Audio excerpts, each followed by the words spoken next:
SD કોલોનીમાં 7મા દિવસે નવરાત્રીના અનોખા ગરબા રમી દેશમાં જવાનોને ઓપરેશન સિંદૂર માટે અનોખી સલામી આપવામાં આવી।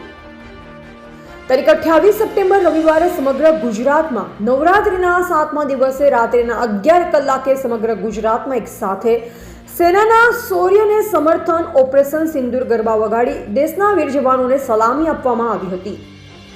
ગૃહ રાજ્યમંત્રી હર્ષભાઈ સંઘવીએ નવરાત્રીના પાવન 7મા નોરતે ગુજરાતના તમામ ખેલૈયાઓ અને સંચાલકોને શક્તિ આરાધના કરી અને સંયુક્ત થઈ દેશના સૈનિકોને ઓપરેશન સિંદૂર માટેના ગરબા વગાડવાની અપીલ કરી હતી।